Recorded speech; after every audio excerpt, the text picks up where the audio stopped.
On the day of their wedding anniversary, Shinyenjo posted an update on his social media: "Get 10 likes and I'll get a divorce." The accompanying image was a signed divorce agreement. And at the signature line for Party A, his name was written in a flamboyant style.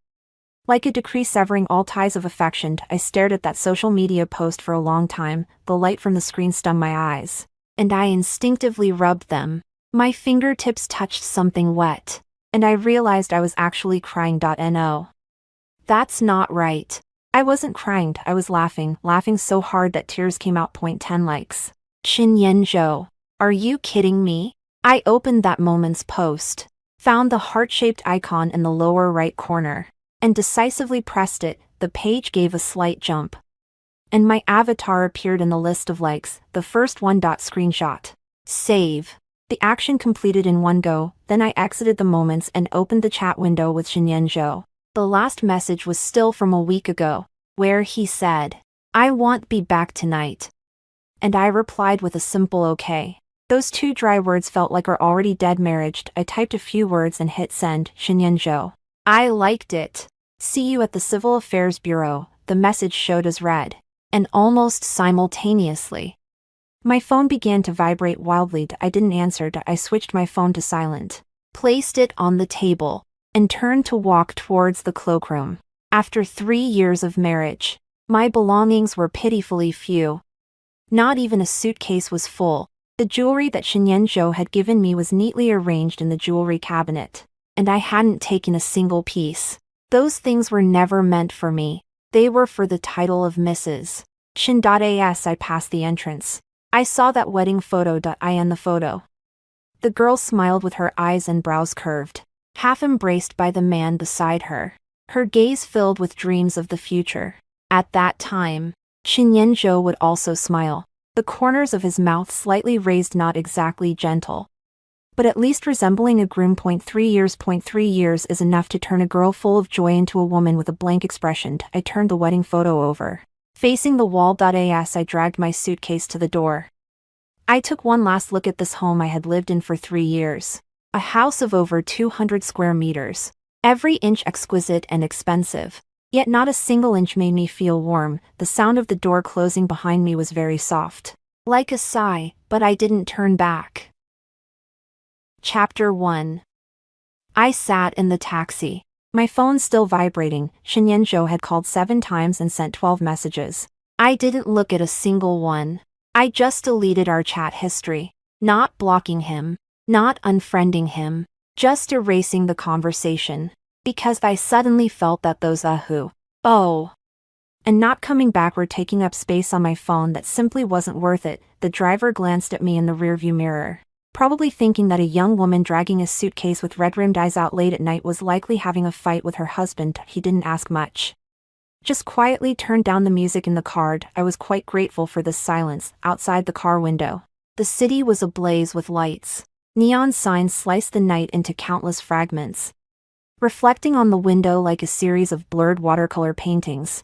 Back when Shinyenjo and I had just gotten married, we often sat like this in the car, him driving and me in the passenger seat, fingers intertwined, chatting aimlessly. That time, I thought this was forever. Forever meant that the passenger seat would always be mine, with a talisman for safety hanging from the rearview mirror, and the car music filled with my favorite songs. Later, the passenger seat was occupied by his female secretary. The talisman was taken down because he found it bothersome, and the car music was replaced with the symphonies he loved. I still thought it was because I wasn't good enough, not considerate enough, not gentle enough, until one day, I saw a photo in his study. In the photo, he was standing side by side with a woman, her arm linked through his, both of them smiling brightly. On the back of the photo, 3 words were written in pen: Shinyenjo. The handwriting was elegant. It was the woman's writing. I didn't ask who the woman was, because I recognized the background in the photo. It was taken last year when he went on a business trip to Paris, under the Eiffel Tower. He told me that it was a solo trip, staying in a hotel for 7 days. And every day he video called me for 3 minutes, his tone so perfunctory as if he were just completing a task. It turned out he didn't go alone. I spent the entire night organizing his itinerary, spending records, and call logs from the past year. The more I searched, the calmer I became. The clearer my mind became. Those nights I thought were just busy with work and socializing. The faint scent of perfume on his suit. The instinctive motion of him flipping his phone screen when it ranged very fragmented detail pieced together to form a complete story. The story is called Betrayal. I didn't cry. Nor did I make a scene. I just stored the evidence in the safe and continued to play the role of Mrs. Chen. At the dinner, I smiled brightly while linking my arm with his, being gentle and considerate in front of his parents, and gracious and poised in front of his friends. I did so well that everyone thought we were the perfect couple. So well that Shinyan Zhou himself believed I truly knew nothing. The taxi stopped in front of a hotel. I checked into a room, took a shower, and lay on the bed before finally picking up my phone. Missed calls went from 7 to 23. Messages increased from 12 to over 30. The latest one was a voice message. I hesitated for a moment and pressed play. Shinyan's voice came through the receiver, filled with an urgency I had never heard before. Jiang Wan, where are you? You need to clarify what you mean by liking it. That moment's post wasn't meant for you. Can you stop messing around? Stop messing around. I laughed in his eyes. Everything I do is just making a scene. When I asked him why he hadn't come home for a week, he said I was making a scene. When I asked him who that woman was, he said I was making a scene. Even when I presented him with evidence of his infidelity, he still said I was making a scene. It seems that as long as I am labeled as being unreasonable, all of his mistakes can be conveniently overlooked. I didn't reply to his voice message. Instead, I opened my social media feed under Shinyan's post. The number of likes had already reached 37. Besides me, there are also his brother, business partner, and even his mother. His mother commented, "Did the young couple have a fight?" Yan Zhou, don't be too impulsive. Shinyan Zhou replied below, "Mom, it's nothing. We're just joking around, just joking around." The divorce agreement was signed by him personally, and the post was shared by him personally. Now he tells me it was just a joke. I scrolled down through the comments, and the more I read, the funnier it became. His brother Chen Xiao commented, "Bro, your wife will be heartbroken if she sees this. Better delete it quickly." Another brother, Zhao Yufei, commented, "Ha ha ha. Your wife is going to hit you." Hit. I can't even speak loudly.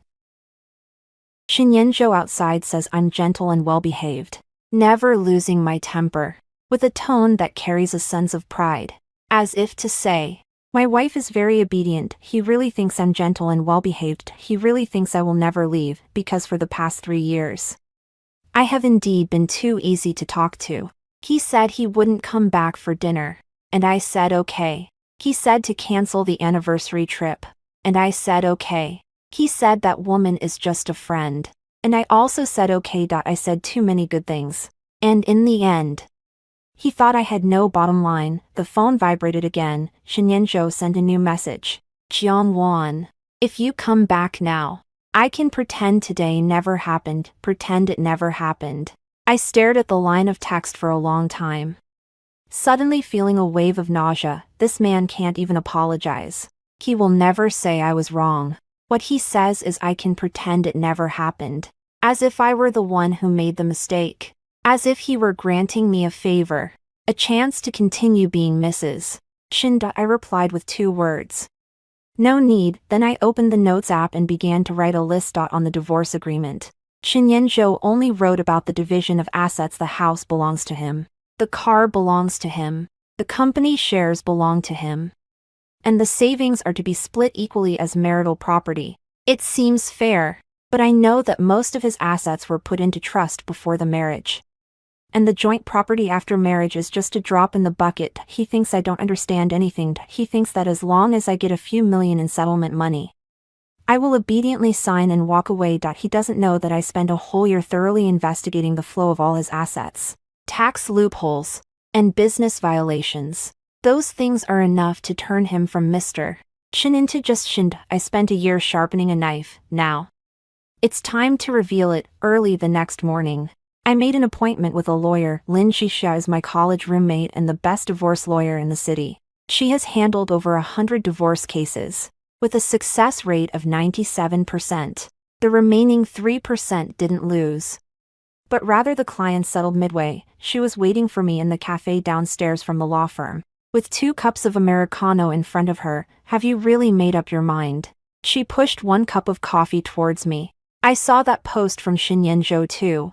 To be honest, my first reaction was that this person is out of his mind. He's not out of his mind. I picked up the coffee and took a sip, the bitterness spreading on my tongue. He's just testing my limits. Testing what limits? I'm testing whether I really dare to get a divorce. I handed her the list. He thinks I won't dare. He thinks I can't live without him. Lin Jixia took the list. Flipped through 2 pages, her eyes widening more and more. Jiang Wan, when did you find out about these things? The past year. A year. She gasped. You knew he was cheating a year ago. To be precise, I found out a year and 3 months ago. My tone was calm. He went on a business trip to Paris. And he actually took that woman with him. His assistant accidentally sent the itinerary to my email when booking the tickets. And although it was retracted 2 minutes later, I had already seen it. Then why are you only now? Because the evidence back then wasn't enough. I said. An itinerary doesn't prove anything. He could say the assistant made a mistake. I needed more evidence. Evidence that would leave him no room to argue. Lin Jixia looked at me, her eyes filled with complexity. Jiang Wan, you've changed. I haven't changed. I smiled. I just finally stopped pretending. Yes, I have stopped pretending. For the past 3 years, I have been pretending. Pretending to be gentle. Pretending to be magnanimous. Pretending not to care. He stays out all night, and I smile and say it's okay. He forgets our wedding anniversary. And I say I understand because he's busy with work. He brings home the scent of that woman's perfume. And I pretend I didn't smell anything. I have disguised myself as the perfect Mrs. Shen. Gentle, poised, and without a temper, but Mrs. Shen is not Jiang Wan. Jiang Wan gets angry, feels sad, sits alone on the balcony at midnight drinking, and asks the air, why? Jiang Wan has never been a docile and obedient woman. I only loved him, so I hid all my sharp edges, smoothed out all my corners, and transformed myself into the person he liked. But even after I became the person he liked, he still cheated. So I decided to become myself again. Lin Jixia put the list into her bag and asked me, what do you want? First, I have all the evidence of his infidelity during our marriage. According to marriage law, he should receive less or no share of the property. I want the villa in Yulong Bay under his name. It was purchased after we got married and was bought with our joint assets. Second, I want 15% of the company shares. This is the price for his unfaithfulness in our marriage. Third, he must publicly apologize. Pin the apology statement on his social media, and keep it there for at least a month. 15%. Lin Jixia raised an eyebrow. His company is valued at least 2 billion. 15% is 300 million. He will go crazy. Did he think about how I would go crazy when he cheated? I said. Besides, I have what he would go crazy for. I took a USB drive out of my bag and pushed it in front of Lin Jixia. Inside are all of Xinyan's tax records from the past 3 years. His company is suspected of issuing false VAT invoices, with an amount exceeding 80 million. Also, he has 2 offshore accounts abroad that have never been declared. Lin Jixia's expression changed. Jiang Wan, where did you get this information? Legal channels. I said. His assistant accidentally sent the document to the wrong email, and I just happened to glance at it. As for the offshore account, he noted it down in a memo, and the password is my birthday. I don't know why he kept it on his phone. Maybe he thought I would never check his phone. I did check, while he was in the shower. In the deep of the night when he thought I was already asleep. Like a thief, I secretly rummaged through every corner of his phone. Each time, I was terrified. Each time I felt like I was committing a crime, but now I don't feel that way anymore, because the one who betrayed the marriage is him. Not him. I am just gathering evidence. Lin Jixia took a deep breath and put away the USB drive. They'll draft the divorce agreement tomorrow. But Jiang Wan, I need to remind you that Shen Yanzhou is not someone who will easily compromise. He has the Shen family behind him, with the interests of the entire family at stake. Once you touch his cake, he won't let it go easily. I know, I said.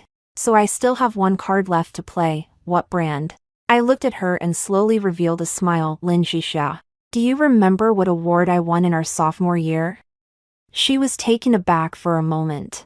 Then her pupils dilated suddenly. National College Student Mock Court Competition. Best debater, that's right. I said. I have a lawyer's practice certificate. Lin Xixia opened her mouth, but couldn't find the words for a long time. You never told me you passed the bar exam, because there's no need.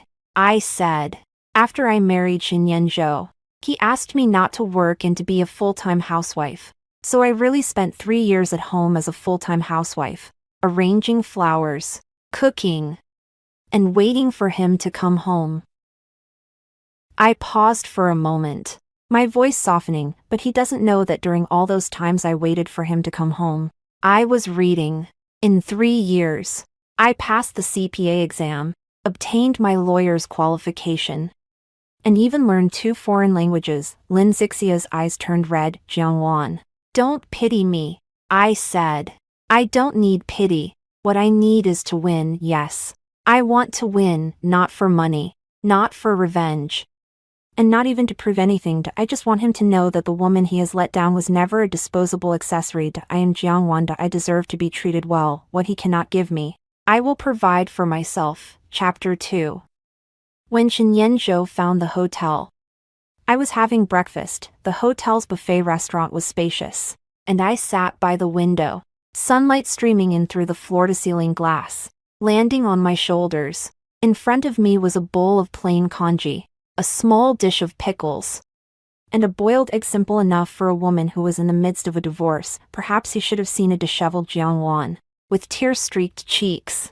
Unfortunately, I was not. He stood at the entrance of the restaurant, dressed in a tailored suit, his hair meticulously styled. I must say, Shen Yanzhou is a very handsome man, at 32, with deep-set features and a tall, slender frame.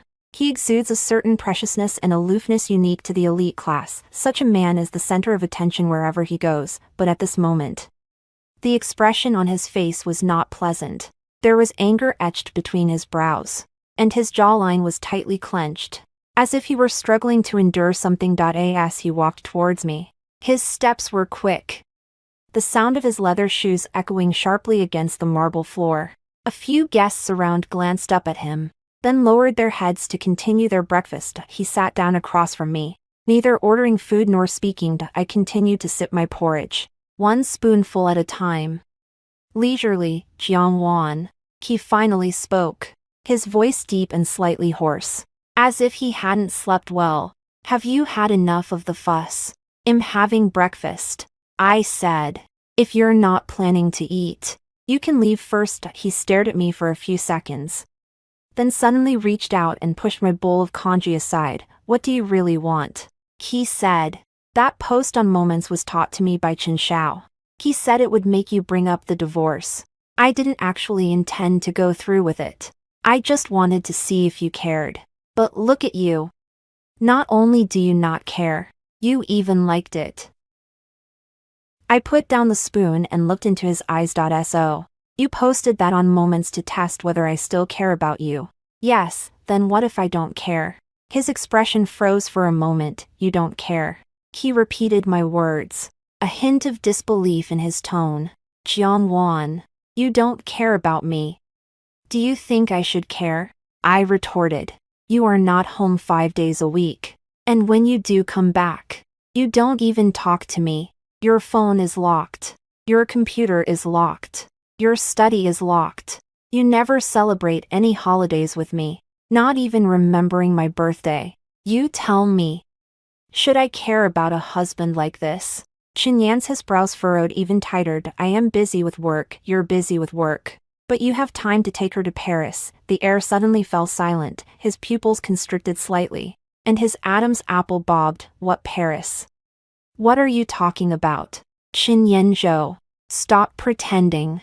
I picked up a napkin to wipe the corner of my mouth. Last September, you went on a business trip to Paris for 7 days. But you only attended meetings for 3 days. For the remaining 4 days, you accompanied Song Qingwan to visit the Louvre, the Eiffel Tower, and the Seine.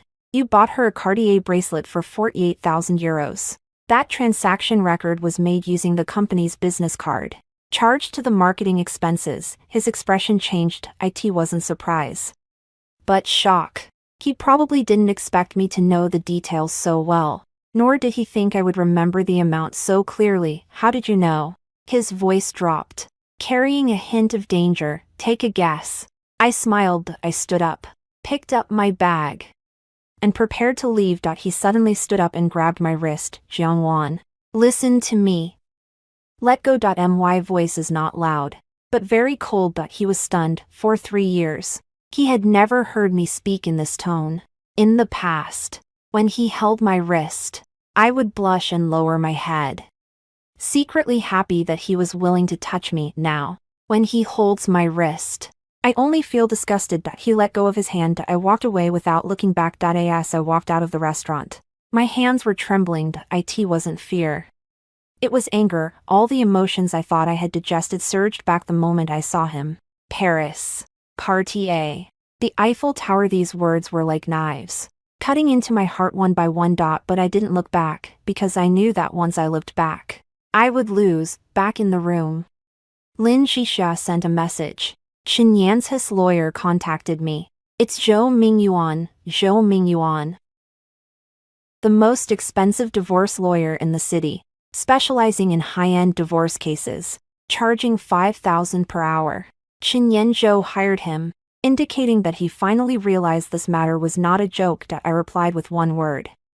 Okay. Then I opened my computer and began organizing the third evidence list. The first document is evidence of infidelity during marriage. The second is evidence of taxes and assets. The third is about Song Qingwan, 28 years old, is the marketing director at Xinyan Zhou Company, a graduate of a prestigious MBA program. She is exceptionally capable and beautiful, the kind of woman who radiates brilliance wherever she goes. She has worked at Xinyan Zhou Company for 2 years, rising from an ordinary employee to a director in that time. This is not the main point. The key point is that she didn't know Xinyan Zhou at all before joining the company. What right does a complete stranger have to jump 3 levels in just 2 years? Based on ability? Maybe. But I checked her resume. She worked at her previous company for 3 years and never even became a team leader. But that's not the main point. The real key point is that the same month Song Qingwan joined Xinyan's company, Xinyan Zhou began to frequently travel for business, returning late or not at all. The timeline is crystal clear. I have saved every record of expenses, every hotel bill, and every ambiguous text message. I am not someone who likes to bring up old grievances, but Xinyan Zhou forces me to do so. He said that if I make a fuss, then I'll show him what a fuss looks like. At 2 in the afternoon, I received a call from Xinyan's mother. On the other end of the phone, Shen's mother's voice was as gentle and proper as ever. Wan, I heard you had a fight with Yanzhou. It's normal for couples to have some disagreements, so don't take it to heart. Yanzhou has a bad temper. I'll talk to him later. If it were before, I would have laughed and said, Mom, it's nothing. We were just joking around. Then I would continue to be the good daughter-in-law, continue to swallow my pride, and continue to pretend that everything was perfect. But today, I don't want to pretend anymore, Auntie. I said. There was silence on the other end for 2 seconds. What did you call me? Auntie, I repeated. I am in the process of getting a divorce from Xinyan Zhou. Once the paperwork is complete, I will no longer be your daughter-in-law. So from now on, it's more appropriate for me to call you Auntie. Shen's mother's voice changed, tinged with a hint of tension. Divorce. Yanzhou's WeChat moments were just a joke, right? Are you really going to get divorced? He was joking, but I am not. I said, Auntie, thank you for taking care of me these past 3 years. I will come to visit you often in the future. After saying that, I hung up the phone. This time, I did not feel sad. 3 years ago, When I married into the Shin family, I thought I finally had a home. Mother Shin treated me well.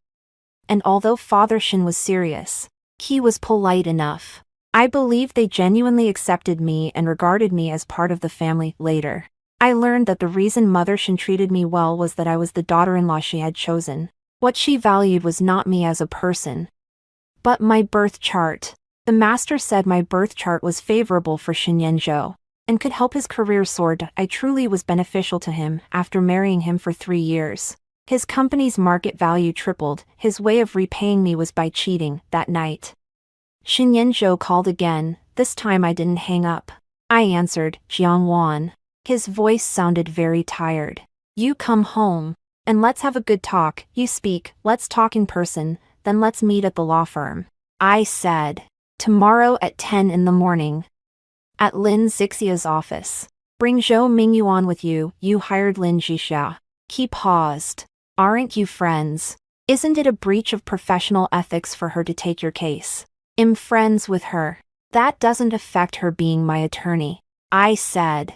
Shin Yanzhou. You don't need to make excuses to buy time. Tomorrow at 10. I will bring all the materials over. If you don't come, I will file a lawsuit directly with the court. What are you suing me for? Adultery during marriage, concealing and transferring marital property. And I paused. Bigamy. A harsh noise came from the other end of the phone, as if something had been thrown to the ground. What did you say? Chen Yan's voice changed, becoming sharp and urgent. Bigamy. Are you joking? I'm not joking. My voice was very calm. Song Qingwan gave birth to a daughter last December, named Shin Yan. On the birth certificate, your name is written in the father's section. Silence. The other end of the phone fell completely silent. I heard Shin Yan's breathing. Rapid. Panicked. Out of control. How did you know? His voice trembled. I told you. You guessed. I hung up the phone. The phone screen displayed a call duration of 4 minutes and 12 seconds. 4 minutes and 12 seconds is enough for a man to go from being on high to being in a sorry state. I placed the phone on the table, walked to the window, and looked out at the city nightscape. The lights of this city are beautiful, with countless homes illuminated. Behind every light, there is a story. My story used to be beautiful, a lovely beginning, a melodramatic journey, but I want to write it a satisfying ending. Yes, a satisfying ending, not the kind of story where a strong female lead makes a comeback, but one where a woman finally learns to love herself. Lin Zixia is right. I have changed. I am no longer that little girl who treated love as everything. I am Jiang Wan. I want to take back everything that belongs to me, including my dignity. Chapter 3. At 9:45 the next morning, I arrived early at Lin Zixia's law firm. The firm is located in a skyscraper in the heart of the CBD, with floor-to-ceiling windows overlooking the city's most bustling skyline.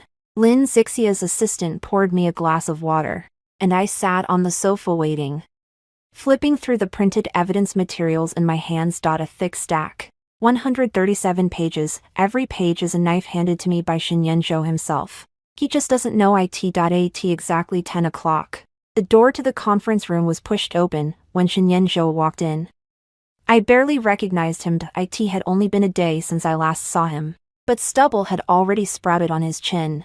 His eyes were bloodshot, and his tie hung loosely around his neck, as if he hadn't slept all night. In contrast, Zhou Mingyuan behind him looked spirited, his suit crisp, holding a briefcase, and wearing a professional smile on his face. Shin Yanzhou paused for a moment when he saw me for the first time. I knew what he was looking at. Today, I wore a Weiner dress, my hair cascading over my shoulders, and I had on light makeup.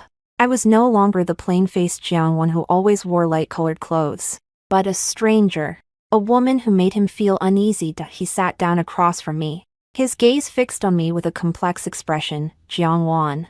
His voice was hoarse. What you said yesterday, was it true? Which one are you referring to? I flipped a page of the materials. The one about bigamy, or the one about being an illegitimate daughter? Zhou Mingyuan's smile froze for a moment. Shin Yan's hand clenched into a fist under the table, his knuckles turning white. Shin Yan is not my daughter, he said, his voice low.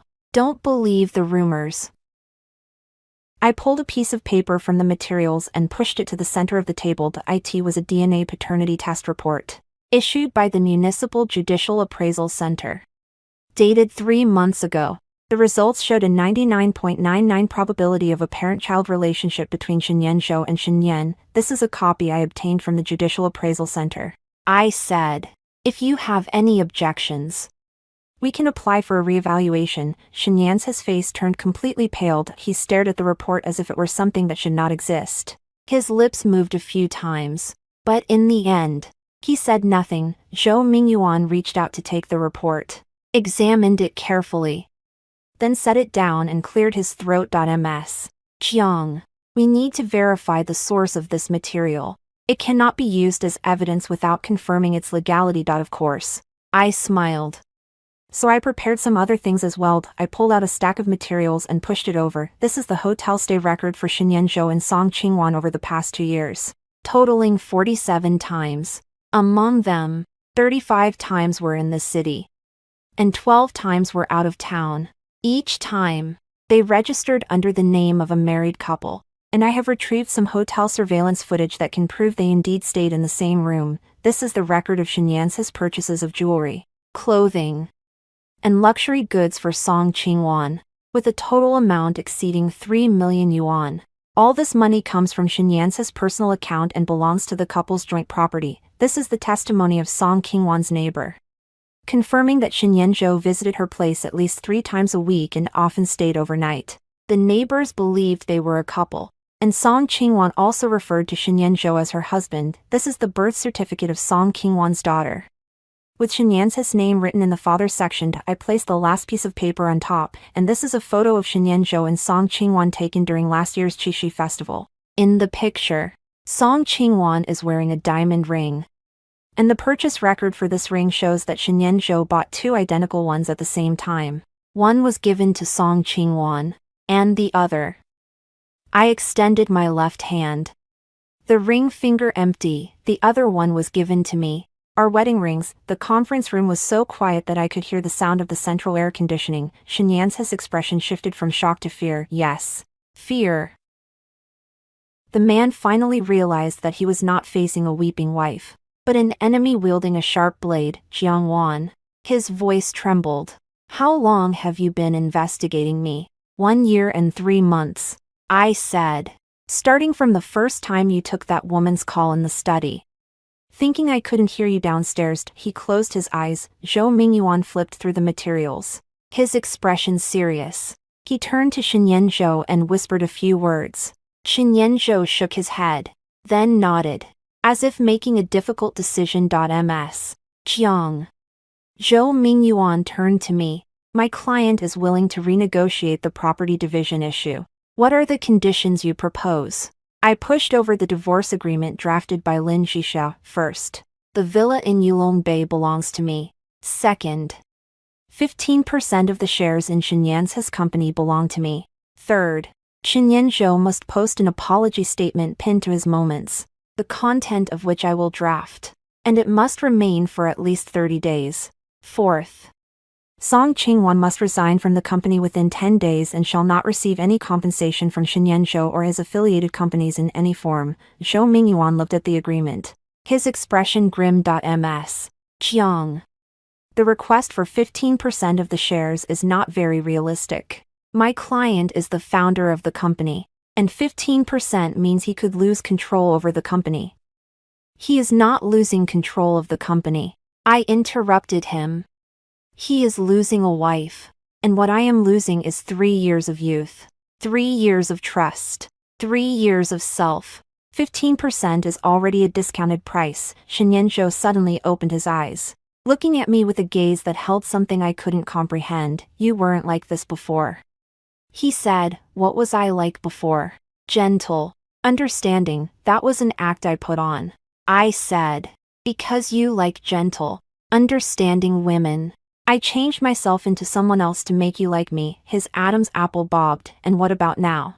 Now. I smiled. Now I just want to be myself. Zhou Mingyuan and Shenyan Zhou whispered to each other for a few minutes.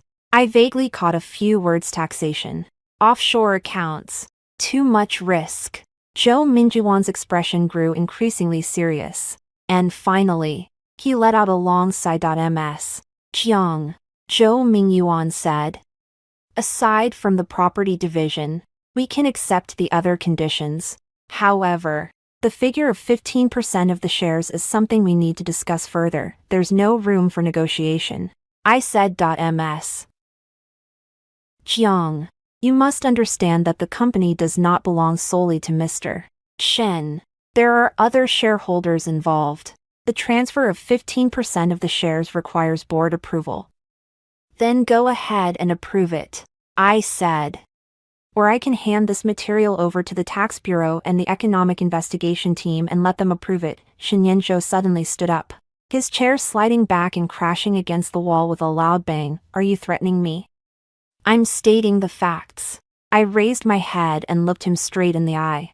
Shenyanzhou, you issued false VAT invoices totaling 83 million, evading 24 million in taxes. Combined, these charges could get you a sentence of 7 to 10 years. His chest heaved violently, the veins on his temples throbbing. That money was all used for the company's development, not for my personal use.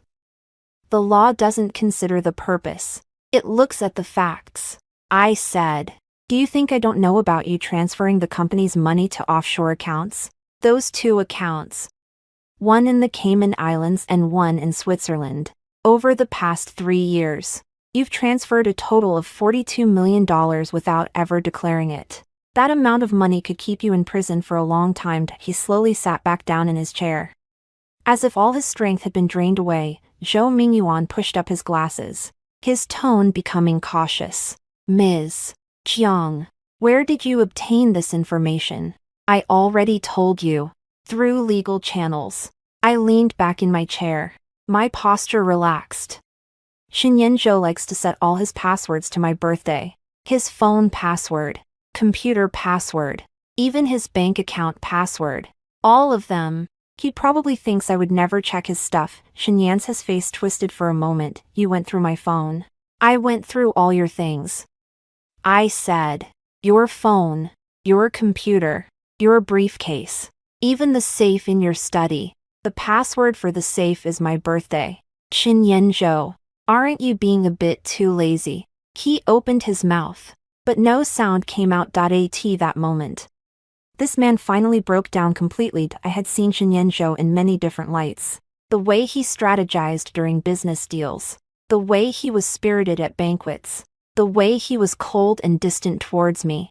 But I had never seen him like this, like a tiger with its teeth pulled.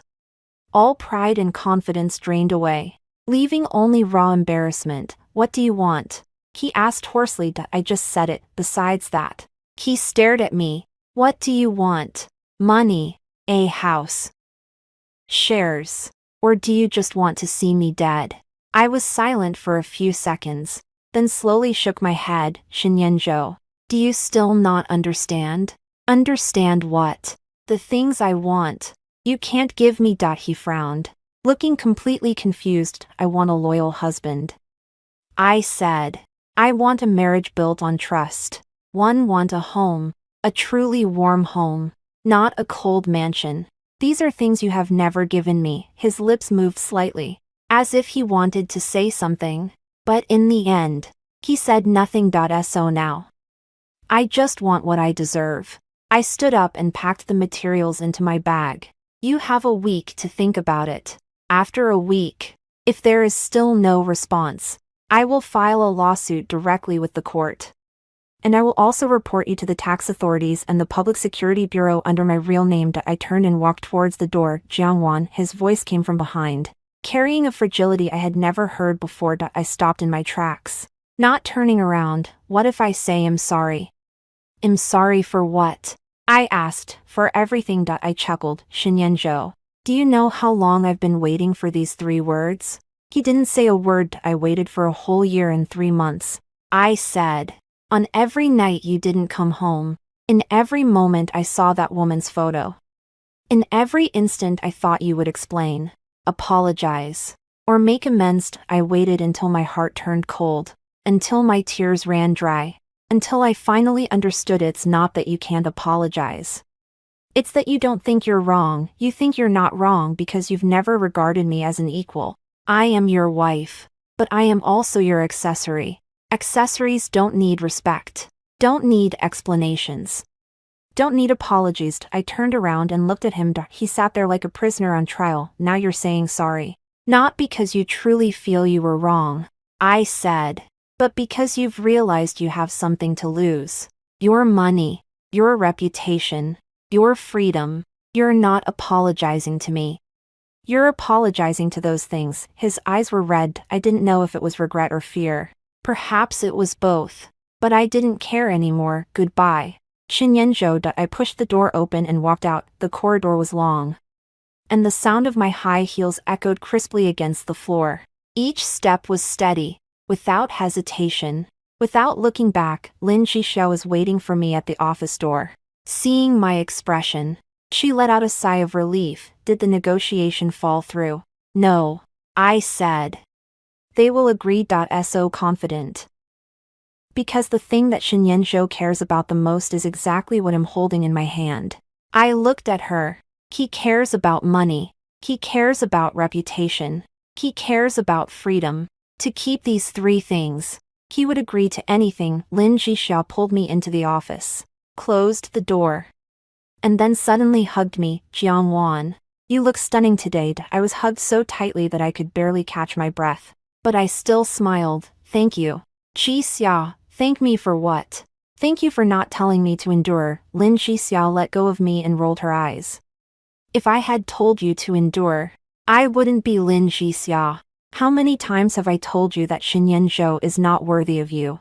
I wanted to say this the day you married him, but seeing you so happy, I couldn't bring myself to do it. Now you can speak. You don't need to say anything now. She pulled me down to sit. Because you already know. Yes, I know it myself. Shinyenjo is not worthy of me. It's not because I'm not good enough, but because he isn't good enough. He doesn't deserve my sincerity, doesn't deserve my waiting, doesn't deserve me putting away all my brilliance just to be the person he likes. From now on, I will never hide my brilliance for anyone again. After leaving the law firm, I went alone to the Civil Affairs Bureau. Of course, it wasn't to handle divorce procedures, but rather to take a glance at the divorce window. A long line was formed in front of the window, with some arguing, some crying, some expressionless, and others smiling. The smiling person was a woman, appearing to be in her early 30s, holding a divorce certificate as if it were a trophy, radiating joy. Standing next to her was her ex-husband, his face pale, mumbling something like, "You will definitely regret this." The woman walked away without looking back, her steps light and lively as if she were dancing. I stood at the door and watched for a while, unable to help but laugh. Perhaps not long from now, I too will become such a woman, holding the divorce certificate. I walked out of the Civil Affairs Bureau, the sunlight falling on me. Finally free. My phone vibrated. Shinyenjo sent a message. Jiangwan, can we meet and have a good talk? Not about divorce, but about us. I typed a few words, then deleted them after several attempts. I decided not to reply. Some people aren't worth your time typing. He sent another message. I know I was wrong. I don't ask for your forgiveness, but at least give me a chance to explain. Explain? What is there to explain? The fact that he cheated is true. The fact that he had a child is true. The fact that he deceived me is true. Can an explanation change these facts? Can an explanation turn back time? Can an explanation give me back my 3 years? No. So I won't give him this opportunity. I was about to turn off my phone when another message came in. This time it wasn't Shinyenjo, but a strange number. Jiangwan Jia. Song Qingwan. Can we meet? I stared at the name for a few seconds, my thumb hovering above the screen. Song Qingwan. The woman finally appeared. Chapter 4. Song Qingwan invited me to meet at a Japanese restaurant. The place she chose is quite interesting. It's an expensive Japanese restaurant that Shinyenjo and I used to frequent. The owner knows us, and every time we go, he sends over a sashimi platter, smiling as he says, "Mr. Chen and Mrs. Chen, enjoy your meal." What does Song Qingwan mean by choosing this place? A demonstration? A show-off? Or does she simply think the environment is nice? I don't know. And I don't care, but I went anyway, not because I wanted to see her, but because I wanted to find out what kind of person the woman who made Shinyan Zhou betray his marriage really was. In the private room of the Japanese restaurant. Song Qingwan was already there. She was wearing a white dress, her long hair cascading down her shoulders, and her makeup was exquisite. I had to admit, she was indeed beautiful, not the kind of beauty that comes from a social media influencer, but a striking, aggressive beauty that was hard to forget. There was a sharpness in her brows and eyes that made it clear she was not someone to be trifled with. The eye in front of her was a teapot. And upon seeing me enter, she stood up and revealed a polite smile. Jiangwan. Thank you for agreeing to meet me. I sat down, skipping the pleasantries, and asked directly, what do you want to see me about? She poured a cup of tea and pushed it in front of me, her movements graceful and composed. I want to talk to you about Yan Zhou. You call him Yan Zhou. I picked up the teacup and blew on the steam. Are you too close? Her smile froze for a moment. Jiangwan, I know you hate me. If I were in your shoes, I would hate me too. But some things are not as you think. My relationship with Yan Zhou. You have a daughter with Shinyan Zhou. I interrupted her. The birth certificate has Shinyan's name on it. How do you want to explain that? Her fingers tightened around the teacup. Shinyan is indeed Yan Zhou's daughter. She lowered her head. But this matter is not solely Yan Zhou's fault. Oh. I raised an eyebrow. Whose fault is that? Is it my fault? Should I not have married him? Or should I not have given him the chance to have children? I didn't mean it that way. She looked up, her eyes already red. Sister Jiangwan, I know I did something very wrong, but I really love Yan Zhou. I've loved him for a long time. You know, I met Yan Zhou when we were in college. We were together. My fingers paused for a moment. You were together.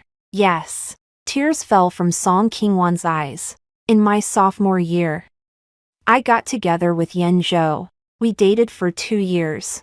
But later his family disagreed and said he was engaged. So he broke up with me. Engagement. Shinyan Zhou was indeed engaged. His parents arranged a marriage for him during his college years. And the other party was the daughter of another family business. But later, that family business encountered problems, and the engagement was cancelled. After that, Chin's mother consulted a master to calculate the birth dates. And the master said my birth date was the most favorable for Shinyan Zhou. So I became Mrs. Chin. I thought I was his first choice. It turns out I wasn't even a second choice. So you joined his company on purpose? I asked. Not on purpose. Song Qingwan wiped her tears. I had already given up. Really? I went to another city and started a new life. But 2 years ago, I met Yan Zhou at an industry conference. He said he remembered me and was glad to see me again. Then he asked if I would be willing to work at his company, saying his company needed someone capable. So you went. I went. She lifted her head. Sister Jiangwan, I know you won't believe it, but I really had no other thoughts when I went. I just wanted a good job. Wanted to be a little closer to him. But then you rekindled your old feelings. She was silent for a few seconds and nodded. I am sorry. I looked at her tears and suddenly found it a bit amusing. Song Qingwan, why are you crying? She was taken aback for a moment. Do you feel wronged? I continued. You think you love him, and he loves you too, and I'm the one standing in between you, right? I didn't mean that. You did mean that. I put down the teacup, my voice turning cold. You think of yourself as innocent, believe in your true love, and see me as the one who took your place, so you don't feel the need to apologize to me. You even think it should be me apologizing to you, right? Her tears stopped, and an awkward expression crossed her face as if her innermost thoughts had been laid bare. Song Qingwan, I've looked into your background. I said, after you broke up with Shinyan Zhou, you got married once. Your ex-husband is named Wang Hao, and he was in foreign trade. You were married for 2 years, and the reason for your divorce was your infidelity. Her expression changed. How do you know all this? I told you. I checked your resume. I leaned back in my chair. My tone flat. You're not some lovesick girl waiting for her first love. You just habitually ruin other people's marriages and then wrap yourself up as the victim. That's not true. What was it like? I looked at her. Do you dare to say that when you worked at Xinyan's his company, you didn't actively approach him? Do you dare to say you didn't cry to him about the hardships of these years? Do you dare to say you didn't deliberately create opportunities for solitude when he was drinking? She opened her mouth, but nothing came out. You don't dare. I said. Because you did all those things.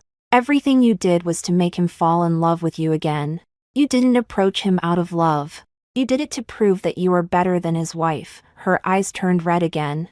But this time it was not from grievance. It was from anger. What do you know? Her voice rose. Do you know what it feels like to be abandoned by someone? Do you know what it feels like to watch the person you love marry someone else? You know nothing. I do know. I said. Because I'm going through it. She was stunned. Xinyanzhou abandoned me. Through infidelity. I stood up. Every date he had with you. Every lie. Every dismissive word. All told Mei He doesn't love me anymore. He chose you. Chose your daughter. Chose to betray our marriage. So I know the feeling of being abandoned better than anyone, but the difference between you and me is that I won't heal my own wounds by destroying someone else's marriage. Your wounds are your own business. Not a reason for you to hurt others. I picked up my bag and prepared to leave. Jiangwan Jia. Song Qingwan called out to me, her voice trembling. Can you please let Yanzhou go? Those pieces of evidence. Can you not hand them over to the tax bureau? He will go to prison. He really will go to prison. That's between him and me. I said. It has nothing to do with you. I am begging you. She stood up. Tears streaming down her face again. Xinyan is still young. She can't be without her father. If you insist on making someone bear the consequences, then let it be me. I'll resign. I'll leave this city. They'll never see Yanzhou again. As long as you let him go. I can agree to anything. I turned around and looked at her tear-streaked face. This woman, at least in this regard, is stronger than Xinyanzhou. She is at least willing to ask for help for the people she cares about. While Xinyanzhou can't even bring himself to apologize, but I won't go soft. Song Qingwan. Have you ever thought about a question? What question? If Xinyanzhou really loves you, why doesn't he marry you? Why does he let you be the third party? Why does he let your daughter grow up with the identity of an illegitimate child? Her face paled slightly, because he never thought about being with you. I said. He just sees you as a pastime. When you're interesting. He comes to you. When you're troublesome. He doesn't want you anymore. You're talking nonsense. Her voice became sharp. He loves me. He has said that he loves me. Did he ever say he loves you? I chuckled. Did he ever mention he wants to marry you? Has he brought it up? Her lips were trembling. He mentioned it. He said once he takes care of things at home. Things at home. I repeated. His family matters are me. I have no children with him. No shared debts. No obstacles to divorce. If he really wanted to marry you, he could ask me for a divorce at any time, but he didn't, because he is unwilling. He's not unwilling. He's afraid you'll take his property. Is he afraid now? I asked. Is he afraid of going to jail now? But has he ever mentioned wanting to marry you? Song Qingwan's face turned completely pale, because she knew that what I said was true. Xinyanzhou is a person who only loves himself above all else. He would never sacrifice his own interests for anyone. He wouldn't divorce for Song Qingwan. Just as he wouldn't settle down for me. We are all passers-by in his life. The only difference being that one is a wife and the other is a lover, but essentially, they are the same, not respected, not cherished, and can be discarded at any time. I left the Japanese restaurant. As I stepped out the door, the sky had already darkened, the city lights flickered on one by one, the streets bustling with traffic, everyone hurrying along. I stood by the roadside waiting for a taxi, the wind blowing in. A bit chilly. My phone vibrated. Xinyanzhou. Jiangwan. I've completed the transfer procedures for the villa at Yulong-Bay. The board will discuss the share issue and get back to you before next Wednesday. I've written the apology statement and will send it to you for review. He sent a screenshot. The apology statement was lengthy, essentially stating, I, Qin Yanzhou, due to infidelity during my marriage, have caused serious harm to my wife, Jiang Wan, and hereby publicly apologize. I promise that I will never repeat this mistake. Additionally, I have transferred 15% of my company shares to Ms. Jiang Wan as compensation for my unfaithfulness in marriage. I read it once and replied, change ex-wife to wife. We are not divorced yet. He replied instantly. Okay. A minute later, he sent another message. Jiang Wan, are you really not going to give me a chance? Just once. I didn't reply. The taxi arrived, and I opened the door and got in. Where to?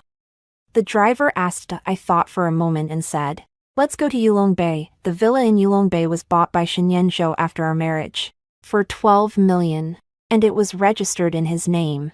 On our 3rd wedding anniversary, I mentioned wanting to see the place, and he said it was for investment purposes and not suitable for living now. This house belongs to me. The taxi stopped at the villa's entrance, and I got out. Standing in front of the wrought iron gate, the moonlight was beautiful, illuminating the roses in the garden, with dew droplets clinging to the petals. The villa was in a new Chinese style, with white walls and dark tiles, and there was a osmanthus tree in the courtyard. The flowering season had just passed, but a faint fragrance still lingered in the air. I took out the key and opened the door. The courtyard was very quiet, with only the sound of insects chirping.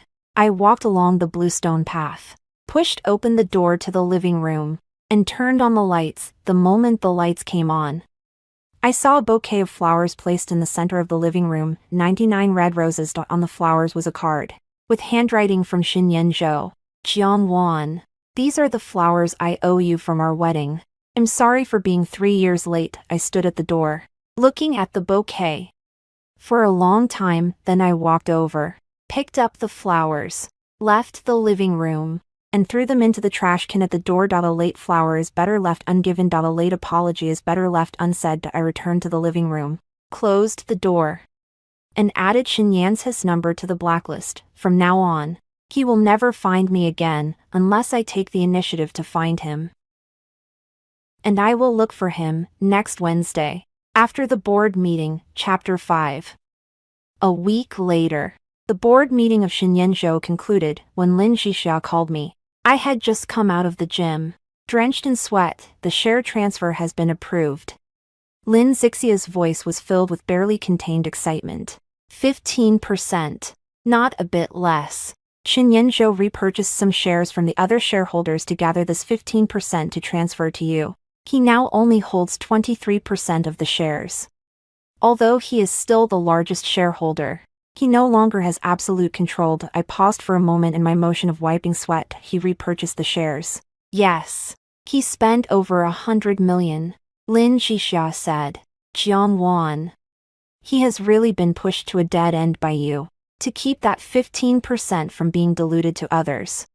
He sold several properties under his name and even borrowed money from his dad. I was silent for a few seconds. Over 100 million. Qin Yanzhou would rather spend over 100 million than directly give me shares. He would rather be in debt than let me become an important shareholder in his company. This man would rather harm himself 1,000 than hurt me 800. Did he agree?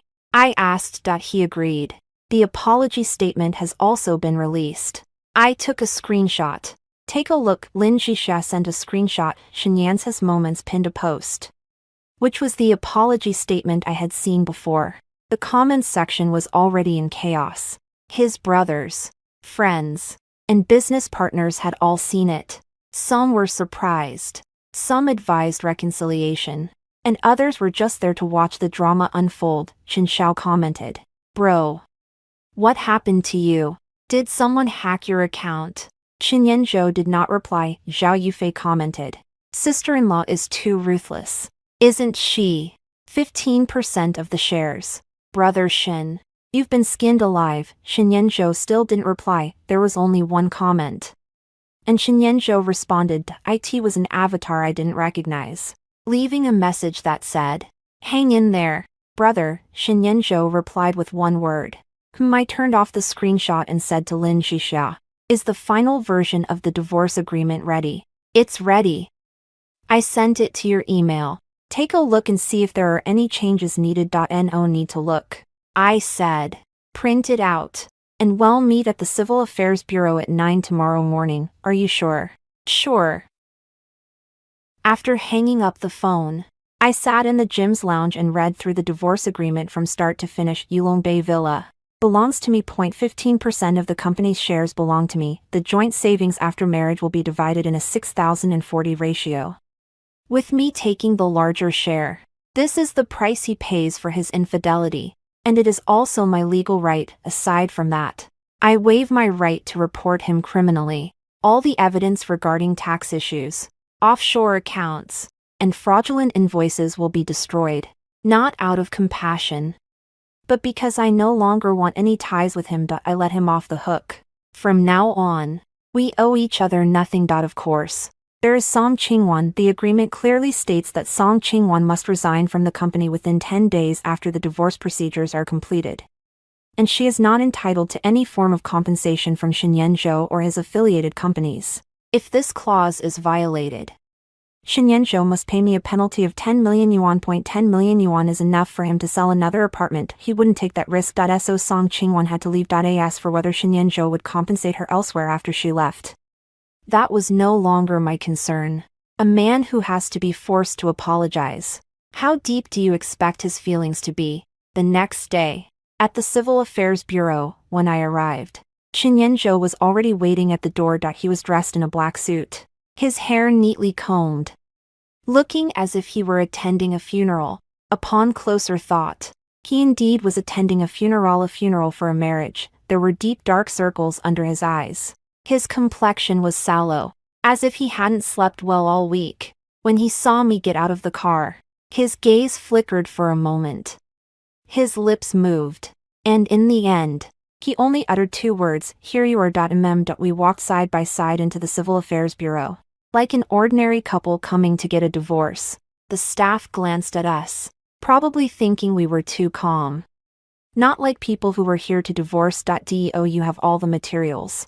The staff asked. "I have everything," I replied, handing over the documents. Shinyenjo also handed his over. The staff flipped through the documents, glanced at the words "infidelity during marriage" on the agreement, and then looked up at Shinyenjo. In that glance, there was no condemnation, no curiosity, only a familiar indifference. Perhaps there were too many people coming in for divorce every day.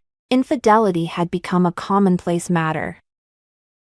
Both parties should confirm the contents of the agreement. If there are no objections, please sign here. I picked up the pen and signed my name in the section for Party B. Jiang 1.2 characters.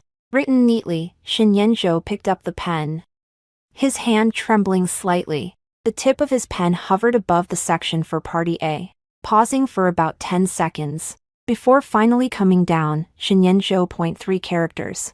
Written in a crooked and awkward manner, completely unlike the elegant flourish of his usual signature. The staff stamped the document and handed the divorce certificate to us. A red cover with gilded letters. I took it, opened it, and took a glance. In the photo, I was wearing a white shirt, my hair tied up, revealing a smooth forehead. The corners of my mouth were slightly raised. Not quite a smile, but not exactly sad either. "All right," the staff said.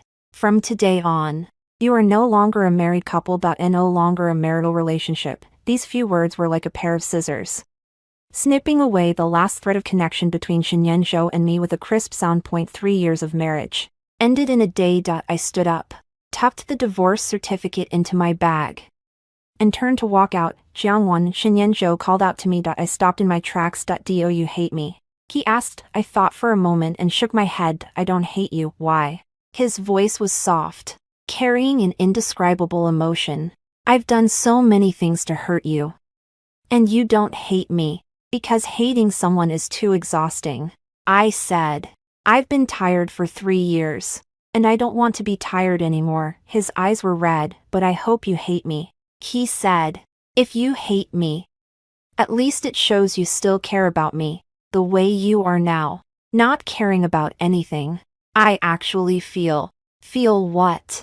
Feel like I've lost someone I can never get back. That I looked at his red-rimmed eyes and suddenly felt a pang of sadness, not because I felt sorry for him, but because I felt sorry for the version of myself that once loved him, that foolish girl, who dulled her shine, softened her edges, and gave up herself for this man, only to end up with the words, "Get 10 likes and I'll divorce you." Fortunately, that foolish girl is already dead. Standing here is the reborn Jiangwan. You are right, I said. You lost someone you can never get back. But this is not my fault. You were the one who let her go. I turned around and walked out of the Civil Affairs Bureau's door. The sunlight fell on me, warm and comforting. I took a deep breath. The air filled with the fragrance of osmanthus. It's autumn. A new season. A new life. Chapter 6. On the first day after the divorce, the first thing I did was delete all the photos related to Shenyanzhou from my phone. Wedding photos, travel photos, daily snapshots. A total of 347 pictures. When I got to the last one, my finger paused for a moment. That photo was taken on our wedding day. I was wearing a white wedding dress, and Shenyanzhou was in a black suit. We stood at the church entrance, with petals swirling around us. I smiled so wide that my eyes turned into crescent moons, and Shenyanzhou's lips curled up slightly as he turned his head to look at me, his gaze holding something I couldn't quite articulate. At that time, I thought it was love. Looking back now, perhaps it was just that in that moment he happened to think I was still pretty good. I pressed the delete key and the instant the photo disappeared, I suddenly felt lighter. It felt like I had finally laid down a heavy burden I had been carrying for a long time, and my shoulders could finally straighten. The second thing was to go to the villa at Yulongbei. I hired a designer, planning to redecorate the villa. It wasn't a major overhaul, just a change of some soft furnishings. I replaced all the dark furniture that Shenyanzhou liked with bright, light-colored pieces. I took down the cold, icy decorative paintings and replaced them with landscape paintings that I liked. I changed the curtains to warm tones, so that when the sunlight came in, the whole room would be filled with warmth. The designer was a lovely girl, 2 years younger than me, named Su Tang. She walked around the villa, jotting down notes and sketches in her notebook, mumbling, "This wall can be opened up. We can create a reading corner here. We can put a hanging chair on the balcony." I followed her, suddenly laughing. "What's wrong?" She turned to look at me. "Nothing," I said. "I just feel like finally someone is asking me how I want to live." Su Tang blinked, not asking further. She probably guessed something from my expression, just smiled and said, "Don't worry. I will definitely make your home look especially beautiful." She said, "Your home, not your guy's home." I like this way of saying it. Yes, this is my home. It's not Mrs. Chen's home. It's Jiangwan's home. 3 days after the divorce, Lin Jixia came to the villa to see me. She brought a bottle of champagne, claiming it was to celebrate my newfound single status. We sat on the floor of the still unrenovated living room, opened the bottle of champagne, and toasted to the room full of renovation materials. "Any news from Shenyanzhou?" I asked. "He's not doing too well these days." Lin Jixia took a sip of champagne, her expression subtle. His apology statement was up for a whole day, and the next day his mom called to scold him, saying he was embarrassing himself. His dad was even harsher, directly saying he would take the company back from him. Take it back. After all, the major shareholder of the Shin Group is his dad. Half of that 23% of shares in his hands were given by his dad. His dad said, since he can't even manage his marriage well, then he shouldn't manage the company either. I was silent for a while. Do you think his dad would really take it back? No, Lin Jixia said. After all, Shenyanzhou is an only child. No matter how angry his father gets, he won't really hand the company over to outsiders. But this incident will definitely affect his influence in the boardroom. Those small shareholders never really respected him, and now seeing that he can't even handle his wife, they feel even more that he's incapable. What about Song Qingwan? She resigned. The paperwork was done yesterday. and the colleagues at the company don't know why she left. Only a few people in the HR department are aware of the details. It's said that Shinyan-zhou gave her a compensation package. A considerable amount. But it's not on the books. It was done through other accounts. I can't pursue this matter. I said. The agreement only restricts Song Qingwan from receiving compensation from the company. But it doesn't restrict Shinyan-zhou from giving her money personally. If he wants to give it. That's his freedom, aren't you angry? I'm not angry. I leaned against the wall, looking up at the ceiling. My relationship with him is over. Who he wants to be with, who he gives money to, is his business. It has nothing to do with me anymore. Lin Zhixiao looked at me for a while, then suddenly sighed. Jiangwan, you know.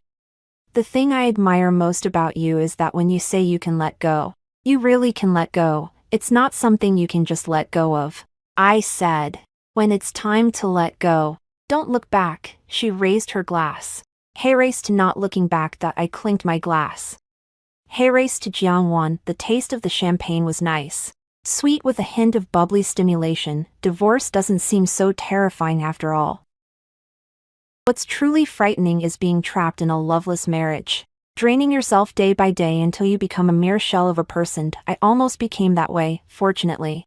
I woke up just in time. On the 7th day after the divorce, I received a call from Shinyan's mother. Her tone was completely different from before. Gone was the condescending sense of charity, replaced by a hint of caution. Wan, Auntie would like to invite you to dinner. When would be convenient for you? Auntie. It's not necessary, don't refuse me. Auntie knows that Yanzhou has wronged you, and she apologizes to you on his behalf. This meal is not something he asked me to treat you to. It's something I wanted to do myself. You've been married into our family for 3 years. And I've never properly thanked you. I thought for a moment and agreed. It wasn't out of weakness. Rather, it was because Mother Shin had never treated me poorly. Her kindness towards me had a purpose. But it was genuine. These two things are not contradictory. The dining place was a private restaurant, and Mother Shin had booked a private room for just the two of us. She looked a bit older than the last time I saw her, with a few more gray hairs and deeper wrinkles at the corners of her eyes. When she saw me, her eyes reddened for a moment, but she quickly composed herself. You've lost weight, she said. No, I've actually gained 2 pounds. I replied with a smile. She sighed and picked up a piece of food for me with her chopsticks. Lon. Let me speak from the heart. Yanzhou is a child I haven't raised well. From childhood to now, I've given him everything he wanted and indulged him in everything he did. As a result, he has become the way he is now, not knowing how to cherish or be grateful. Auntie, it's not all your fault. I know it's not entirely my fault, but I am his mother, and when he makes mistakes, I have a responsibility. She put down her chopsticks and looked at me. Lon. Are you really not going to give him another chance? I'm not. Why? Because I've given him chances. I said. 3 years ago when he married me, I gave him a chance. A year ago when he cheated, I also gave him a chance. On his birthday, I asked him if he remembered what day it was. And after thinking for a long time, he said, "Is it your birthday?" I said no, it's your birthday. He forgot his own birthday but remembered Song Qingwan's birthday. Mother Shin's eyes turned red again. I know that woman. His father checked. And she was his girlfriend from college. His father disapproved of them being together back then and forced him to break up. I thought that was all in the past. But unexpectedly, Aunt, you don't need to explain. I said. My relationship with Shinyan-zhou is already over. I don't hate him. Nor do I blame him. I just no longer love him. Shin's mother was silent for a long time. Then do you still want to call me Aunt? She asked. Her voice very soft. Yes. I said. You will always be my aunt. She finally couldn't hold back her tears. I handed her a tissue. Feeling little turmoil inside. It's not that I'm cold-blooded. I just don't want to cry for the Shin family anymore. I have cried for them too many times already. On the 10th day after the divorce, I did something I had always wanted to do but never. Didi went to the mall and bought a red dress, not burgundy, not dark red, but bright red. A bright red like flames. I had never worn this color before because Shinyan Zhou said red was too ostentatious and didn't suit me. He said I was more suited to lighter colors, which were gentle, elegant, and appropriate. He was right. Lighter colors did make me look gentle, elegant, and appropriate, but I no longer want to be gentle, generous, and proper. I want to be flamboyant. I want to be dazzling. I want everyone to see that Jiangwan is not just a single shade of light color. When I walked out of the mall in that red dress, the security guard at the entrance took an extra glance at me. It wasn't the kind of gaze that made one uncomfortable, but rather one that simply appreciated beauty. I smiled at him, and he smiled back. You see, this world is still quite warm. The kindness between strangers can sometimes be more reliable than the promises in a marriage. On the 15th day after the divorce, I received an unexpected phone call. It was Shinyan's his assistant. Xiao Zhou, Jiang Jia. How have you been lately? Xiao Zhou's voice was a bit tense. That's good. What's wrong? I want to say I'm sorry. Sorry for what? I actually knew about the matter between Mr. Chen and Miss Song all along. Mr. Chen asked me to book the tickets, reserve the hotel, and arrange the itinerary, and I did all of it. At that time, I thought it was my job and I shouldn't meddle, but now I realize how much harm my actions have caused you. I held my phone silent for a few seconds. Xiao Zhou, you don't need to apologize. You're Shinyan's his employee, and it's only right that you follow his arrangements. The one who should really apologize is him, but I feel guilty. Xiao Zhou's voice was a bit choked. Sister Jiang, you're the best person I've ever met. You're so good to everyone, and even better to President Shen. He doesn't deserve your kindness. Thank you. Xiao Zhou, I said, but I don't need others to feel he's not worth it. I already feel that way myself. And that's enough. After hanging up the phone, I stood on the balcony, gazing at the distant skyline. The cityscape was beautiful, the sunset painting the sky in shades of orange and red, like an oil painting. Suddenly, a question crossed my mind. What kind of person would I be if I hadn't married Shinyan Zhou? Perhaps I would become a lawyer, wielding words like weapons in the courtroom, fighting for my clients' rights. Perhaps I would start my own business, doing what I truly wanted. Perhaps I would travel alone, visiting many places and meeting many people. But anyway, I will be Jiang Wanda. I am not anyone's wife, not anyone's daughter-in-law, not anyone's accessory, just Jiang Wan. And now, I am becoming that Jiang Wan, although it was 3 years late. It was better than never starting at all. I picked up my phone and opened my moments. Shinyan's apology statement was still pinned at the top, and the number of likes had already surpassed 100. In the comments, there were sympathetic voices, onlookers, those advising reconciliation, and those cursing him. He hadn't replied to a single one. I hesitated for a moment and posted a moment. The accompanying image is a photo of me in a red dress under the sunset. The caption is just one sentence. Autumn has arrived. It's time to start anew. Less than a minute after posting, Lin Zhishao liked it and commented, "This dress is so beautiful. No wonder it's Jiang Wan." Su Tang also liked it. "The house is almost ready, waiting for you to come see it." Xiao Zhou also liked it, without commenting. Just a simple like that. I scrolled down and saw a familiar profile picture, Shinyan Zhou. He also liked it. My heart skipped a beat, but quickly returned to normal. Just a like. At that time, his divorce would happen once his post got 10 likes. I was the first to like it. Now, on my new life post, he was the first to like it. Fate can be really ironic sometimes, but I won't treat likes as a game like he does, because my life has never been a game. Chapter 7. A month after the divorce, I moved into the villa at Yulong Su Tang decorated the house beautifully, even more stunning than I had imagined. A huge landscape painting hung in front of the floor-to-ceiling windows in the living room, depicting a sunrise by the sea. When the sunlight streamed in, the gold in the painting would refract a warm glow. The hanging chair on the balcony is my favorite spot. I sit there every morning with a cup of coffee, watching the roses in the garden. Su Tang has planted many varieties of roses: red, pink, white, and yellow all blooming vibrantly. This house finally feels like a home. A home that belongs only to me. I found a job as a volunteer lawyer at a public interest legal service center. There's no salary, but lunch is provided. I'm not doing it for the money, but to do what I want to do. The center primarily serves low-income groups, and most of the consultations are about marriage and family issues. I sit behind the consultation desk, listening to one woman after another tell her story. Those who have suffered domestic violence, those who have been cheated on, those bullied by their in-laws, and those abandoned by their husbands. Each story reminds me of my former self. I understand all those tears, all those grievances, all those unspoken pains.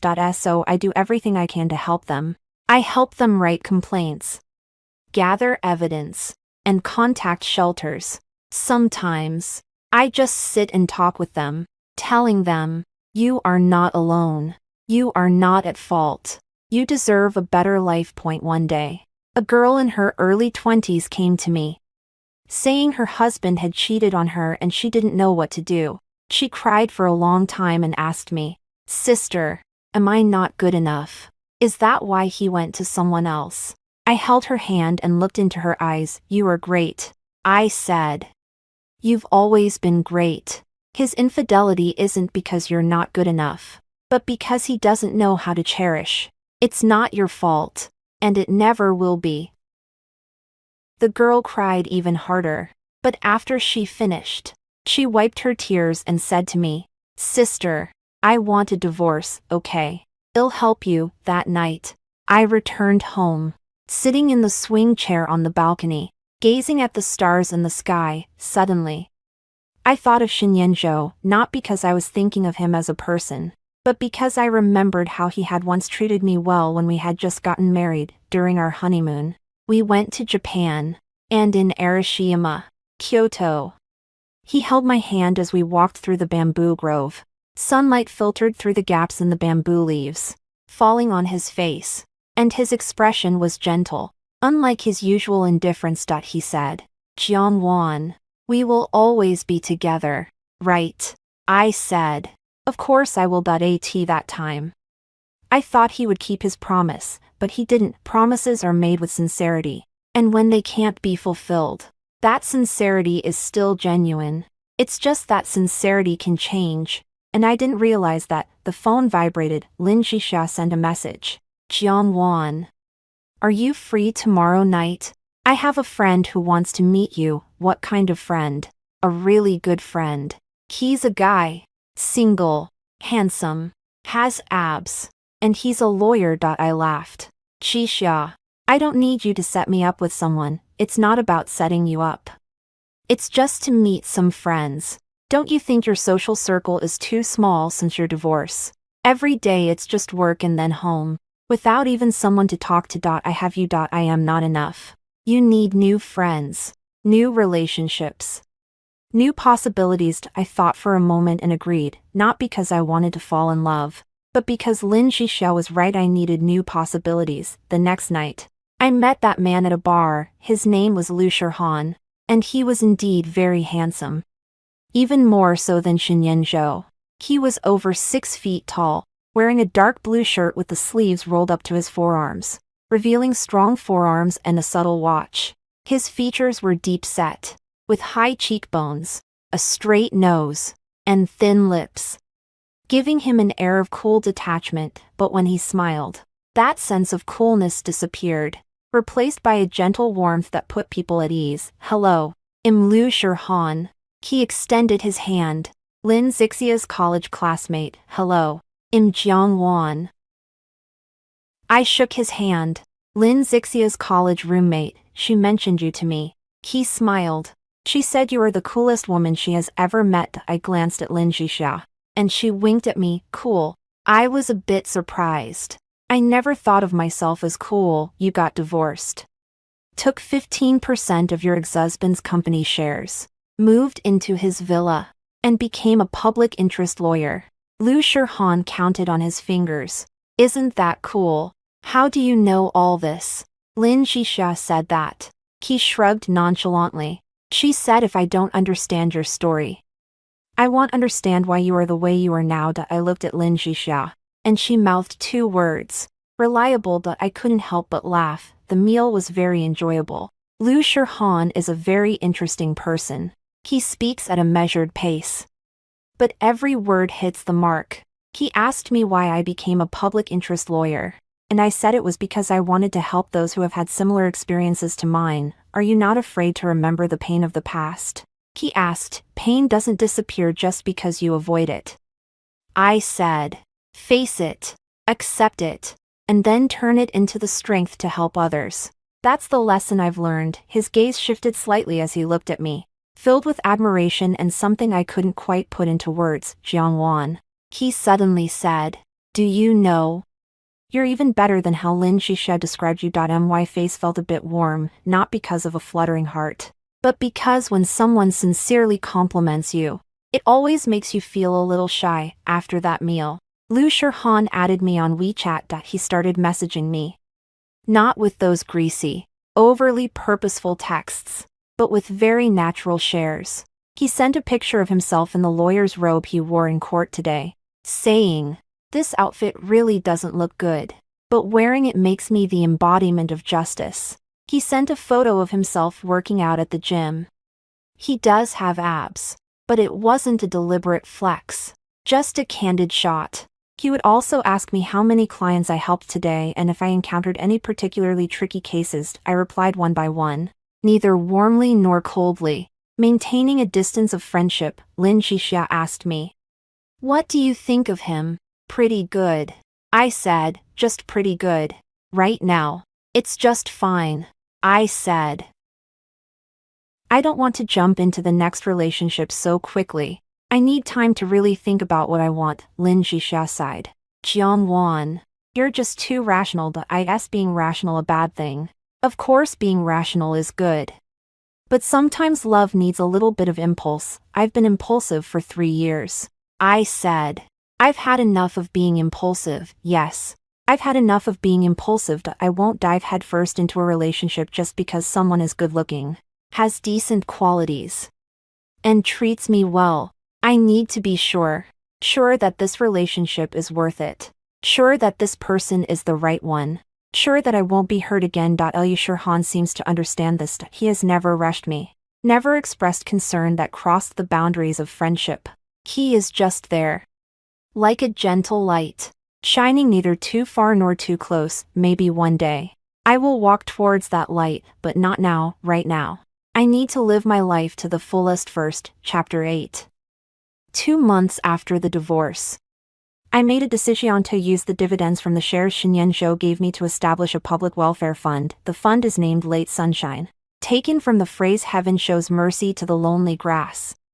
While the world cherishes the late sunshine, I hope that every woman who has been hurt in marriage can see her own sunny day after the storm. Lin Xixia helped me with all the legal procedures.